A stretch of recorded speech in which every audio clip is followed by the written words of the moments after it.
This is Sigmund Bloom with your Week 13 waiver wire. Quick hitter. If you're streaming quarterbacks, you might want to look at Ryan Tannehill. More of the offense is falling on him. Tough matchup this week against the Eagles, but after that, clear sailing some warm weather matchups as Derrick Henry slowing down. Jared Goff has a bunch of indoor games. He's starting to come on. Jameson Williams should be back soon. Mac Jones has a lot of games against weak pass defenses. He had a good game on Thanksgiving against Minnesota. Trevor Lawrence found himself in the fourth quarter against Baltimore. He also has a lot of warm weather games. The next tier, someone that's likely to be out there would be Mike White. We saw the Jets offense come alive. He's got some outdoor games, but against some weak defenses like Detroit. After that, we're going to be watching to see if Jordan Love is going to get the start. Aaron Rodgers getting tests on his ribs and abdomen injury. If you have to go one step lower, not for this week, but Sam Darnold at least recovered his own fumble for a touchdown in two quarterback superflex leagues. We're watching Bryce, Perkins, and Trevor. Siemian. We take a look at running backs this week. It's a little bit thin. Top of the waiver wire, maybe Gus Edwards if he was dropped. Ty Johnson, Zonovan Knight. It looks like a low ankle sprain for Michael Carter, but those things can linger or get aggravated, and the Jets are a good offense with some good matchups. Latavius Murray is the lead back for a bad offense in Denver, but that could be something to give you some hope. Some more speculative pickups. J.K. Dobbins should be back in practice this week. Not sure how he's going to share with Gus Edwards.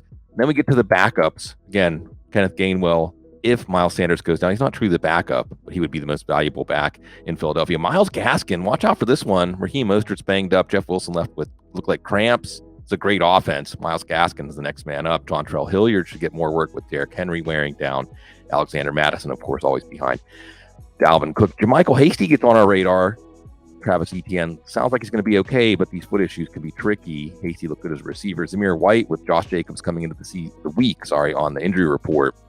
White looked good on his 2 runs. If Jacobs goes down, White could inherit that game along with that running game, along with Ameer Abdullah, who was pretty good on his 6 touches against Seattle. Jordan Mason, you're going really deep. Christian McCaffrey has some knee irritation. Elijah Mitchell went out with a knee issue. Also, Jaden Evans, Travis Homer, Ronald Jones. These guys are all an injury away from at least having some speculative value in fantasy leagues. Wide receiver, the top pickup of the week, Zay Jones, maybe the top pickup at any position if he's still out there in PPR leagues with a career game and that 2-point conversion to lead that upset. Skyy Moore, getting more snaps, more targets, more trust from the Chiefs. That's speculative value enough to hold. Isaiah McKenzie was back as a main target for Josh Allen. Moving down the list at wide receiver, Michael Gallup with Odell Beckham at least a few weeks away from playing.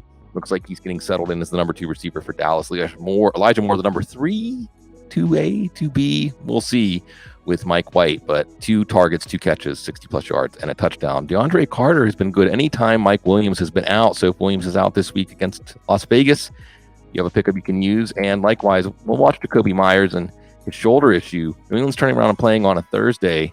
So we'll see. Nelson Agholor can keep his ways of producing going, along with Juwan Jennings. Watch that Deebo Samuel hamstring. Jennings has become one of the favorite targets the last few weeks for Jimmy Garoppolo. And if you need someone desperate, Richie James getting some short-range targets. Going up against Washington this week, a tight end who the cupboard is bare. If you have to pick someone, throw them in this week. Hunter Henry looks like he's the tight end you want to have for the Patriots for now. Jordan Akins looks like he might be one of Kyle Allen's favorite targets. And Josh Oliver, in his return to Jacksonville, had a big game. Isaiah Likely's out. He's consolidating those secondary tight end targets. That's pretty good in this tight end-centric pass offense. Good luck, everyone. And as we go down the stretch, we love helping you. It's a privilege to serve at Football Guys because you're so classy.